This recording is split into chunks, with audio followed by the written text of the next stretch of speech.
All right, let's get right into it. For more than 30 years, the story of Bob Lazar has been this incredible, enduring mystery. You know the one, his claims about reverse engineering alien tech inside a super-secret government base.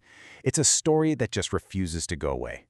And hey, if you think this is just some old fringe tale, you might want to think again. To this day, Bob Lazar's appearance on Joe Rogan's show is the single most watched episode in its entire YouTube history. I mean, that is just staggering. You know, Rogan himself said it perfectly. The number of views just goes to show you how many people are completely and utterly fascinated by this story. It's a fascination that clearly has not faded one bit. So that brings us to the big questions, right? What exactly is the story? And why now? Why, after all this time, is this whole thing having such a massive comeback? Well, that's what we're going to unpack. A huge reason for all this new interest is a recent film project that did something pretty amazing. They set out to visually recreate the secret base S4 using only Lazar's memories that are decades old. And when Lazar saw it, wow, his reaction was intense. He said it wasn't just close, it was perfect. He literally said, "It's not like what I saw, it's exactly what I saw." Apparently, seeing it brought him to tears. It was that accurate. In fact, get this. The recreation was so on the money that it actually triggered memories for Lazar, bringing back little details about the place that he had totally forgotten about. So, for the first time, we can kind of step inside his story and see what he saw. So what was inside that secret hangar? Well, the core of his story is all about the technology he says he worked on. Technology that just seems to defy our understanding of physics. Lazar says his main job was to try and figure out the propulsion system on this one specific alien craft. It was so sleek and curvy that he gave it a nickname, the Sport Model. And this thing was just something else. He said there were no seams on it, no bolts, no welds. It was like it was 3D printed or maybe even grown. The material itself was weird. You could press into it and it would compress. Inside, it was so dark it felt like it was absorbing the light around you. And the craziest part? It could generate a force field that you could literally feel pushing your hand away if you tried to touch it. Now, the power source. This is where it gets really wild. He claims it was fueled by a stable version of element 115. Keep in mind, our science wouldn't even create a highly unstable version of that for decades. According to Lazar, when you hit this stuff with energy, it creates this insane anti-gravity field.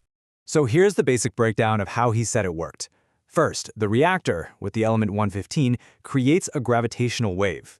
Then, 3 big amplifiers crank that energy way up. Finally, that amplified energy gets shot out of 3 emitters on the bottom of the craft, and the result? It projects a field that basically just cancels out gravity, making the thing weightless so it can float. But here's the thing. As mind-blowing as the technology was, the human side of it, the work environment, was apparently just a nightmare, all because of this unbelievable level of secrecy. I want you to think about this for a second. This is a project to reverse engineer technology that could literally change the world. And the entire staff, himself included, was just 22 people. That's it. Talk about being isolated. And what you really need to understand is that this setup was the exact opposite of how science is supposed to work. You know, in real science, you share ideas, you collaborate. Here, it was all compartmentalized. The team working on the propulsion system couldn't even talk to the guys working on the metal. If you needed info, you had to write it down, submit a request, and hope a supervisor approved it. He said it was just terribly frustrating. And that secrecy didn't stop at the gates of the base. After he decided to go public, Lazar says he and his friends went through this period of serious intimidation. People following them, breaking into his locked car just to prove they could. Scary stuff. Okay, so this brings us to a really fascinating part of the story, which is how Lazar sees it all now. After decades, his perspective has started to change, and it's led him to question everything, including his own decision to talk. You have to realize, for 40 years, a whole new generation of officials has come and gone, and according to Lazar, every single person who got access to this secret made the exact same choice. Say nothing. Keep it under wraps. And this long, unbroken chain of silence has really gotten to him. It's led him to this just shocking conclusion. He basically asks himself, if all of these intelligent, powerful people have looked at this information for 40 years and all agreed to keep it quiet, maybe they were right. He actually said, maybe I'm the asshole. It's an incredible thing to hear from the guy who risked it all to get the story out. And why the change of heart? Well, it comes down to his own assessment of the tech. He calls it world-conquering technology. And he's just not so sure anymore that we, as a species, are ready to handle something that powerful without destroying ourselves with it. And that really leaves us with the biggest question of all, doesn't it? Let's just for a second put aside whether you believe him or not. Just think about the idea.